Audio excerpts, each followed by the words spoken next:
This next paragraph draws on Lessing's early years and links her towards the community in Africa. She talks about being brought up in what was virtually a mud hut and her younger years, but talks about the opportunities provided by books, that her mother ordered books by post from England. And then she closes with that truncated sentence, a mud hut, but full of books, to show the difference in her own upbringing in Africa toward those who are going without books and an education. She reiterates this idea and the main purpose of her speech, that books are the catalyst for learning, and that those who do not have books are removed from the acquisition of knowledge and an education.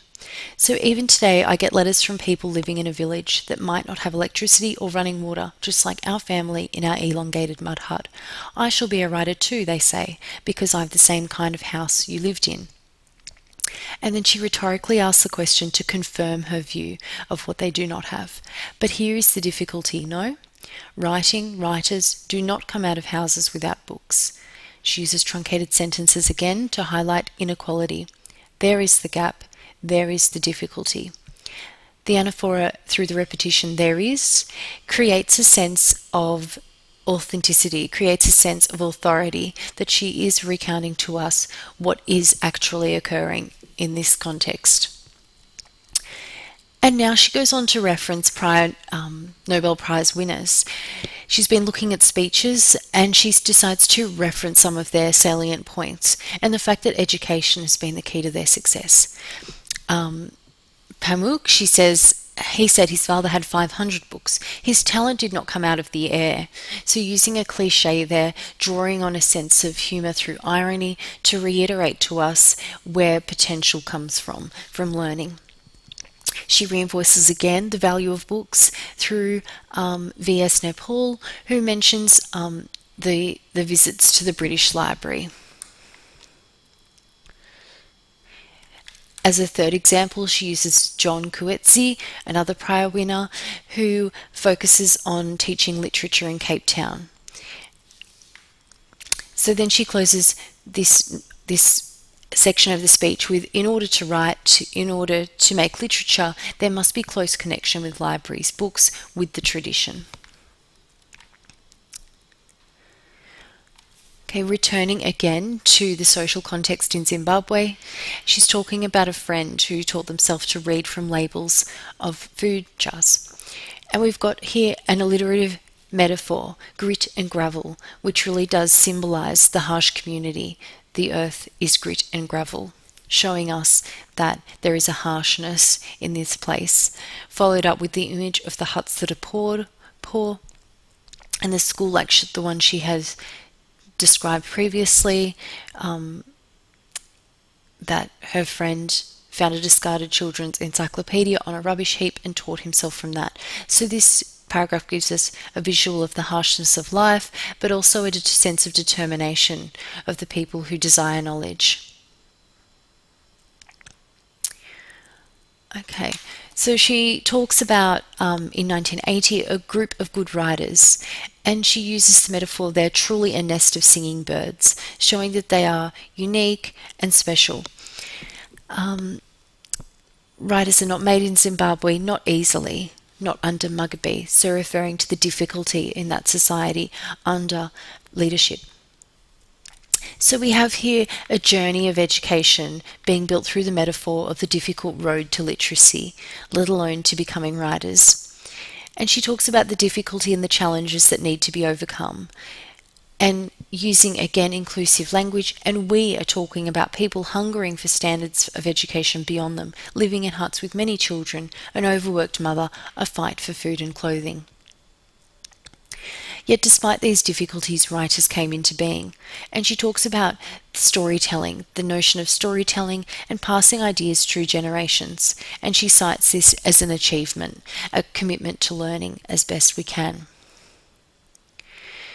She again talks about books being a sort of prize wrested from rubbish heaps, and how this really does show that reading is creating possibility. And we gain in this next paragraph a sense of loss through the people who never gained an education. She refers to books that were never written because the writers could not make it. And she creates a sense of loss through the truncated sentence, voices unheard. A great waste of talent, of potential. So she's highlighting the loss to the world through the fact that people are not able to enrich themselves through an education. Okay, she then in the next paragraph talks about how writers are asked about their writing processes, and that if a writer cannot find space, then poems and stories will be stillborn. They will not be. So when writers talk to each other, they discuss what have you found and talk about their sense of imagination. And she then leads into the idea of celebrity in the Western world and the things that we value, asking if a writer is good looking. So she creates a sense of superficiality in terms of our connection to reading. Okay, and she talks about how a new author will be given a lot of money and they'll feel really flattered and pleased about that. But in a year's time, their focus will have shifted, and using direct dialogue to show their new emotions, this is the worst thing that could have happened to me, they say. So much publicised new writers haven't written again, or haven't written what they wanted to or meant to. And we, the old ones, want to whisper in those innocent ears, have you still got your space, your soul, and your own necessary place where your own voices may speak to you, you alone, where you may dream. Oh, hold on to it, don't let it go. The next paragraph shifts back toward Africa, so another shift in time and place, and she directs that she can revive and look at whenever she wants. We've got an image of Africa here, about the physical place, about the sunsets, golden, purple and orange spreading across the sky in the evening, about the water, the animals, creating an image to us of this alternate place. She talks about other memories there in this society, and a young man, 18 perhaps, in tears, standing in what he hopes will be his library. And she offers books, but they're wrapped in plastic. And he replies that they will get dirty, and where will they get any more? So an emotive reality shown through that dialogue, that real interaction, creating a sense of their protection of knowledge, protection of the fact that they are without. So this young man wanted to be sent books from England to use as teaching guides to, again, nourish that community and create a sense of change. He said he did 4 years in senior school, but they never taught me to teach. And she talks about this as a widespread issue. She talks about teachers in schools where there are no resources, again, connecting back with the earlier paragraphs about what the school is without, reiterating through that repetition of not even a chalk for the blackboard. The next paragraph focuses on her purpose and her main idea, that we are witnessing here the great hunger for education in Africa, where anywhere in the third world, or whatever we call parts of the world, where parents long to get an education for their children, which will take them out of poverty. So she talks there about the value of education in creating change. She then, in the next paragraph, appeals to the audience to take a time and place shift. I would like you to imagine yourself. And she takes us into the narrative scenario in southern Africa, where standing in an Indian store in a poor area in a time of bad drought, there is a line of people, mostly women, with every kind of container for water. This store gets a bowser of precious water every afternoon from the town, and here the people wait. So here we've got a building metaphor about hunger and thirst for learning in the African community, and the fact that they are literally starving and thirst and have a very real thirst for the necessities of life. So the Indian is standing with his hands pressed down on the counter, and the woman who was there was reading Anna Karenina. So we see that this is an unlikely piece of literature for this woman, and this is what she has access to. She is reading slowly, mouthing the words, and it looks like a difficult book. This is a young woman with 2 children clutching at her legs. This man is distressed because of the lines of people all thirsty.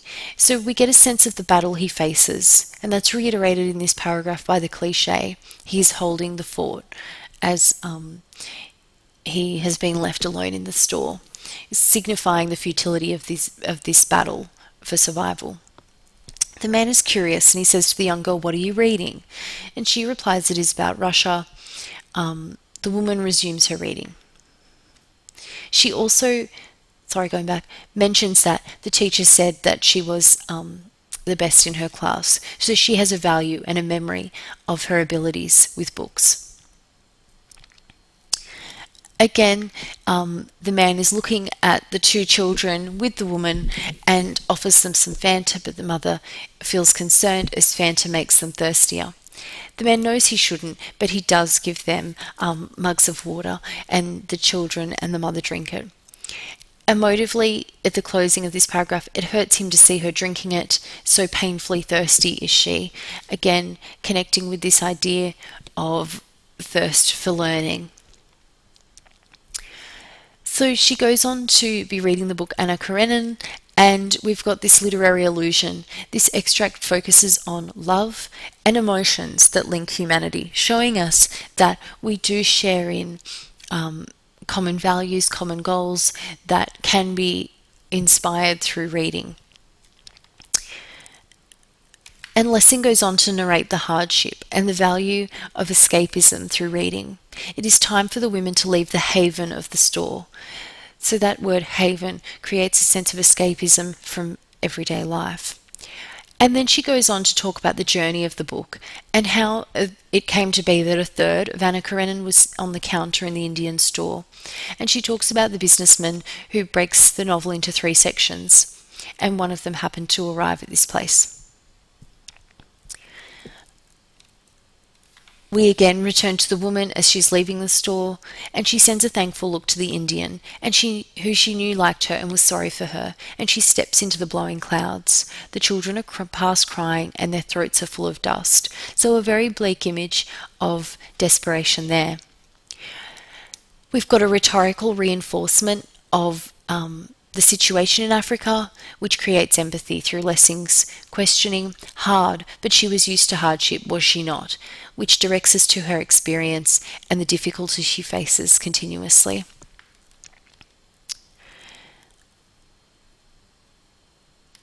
She goes on to explain the circumstances of the children and their ongoing kind of difficulty, about how the children are on that journey home, the can of water is heavy on the mother's shoulders, and again we're building this image of struggle.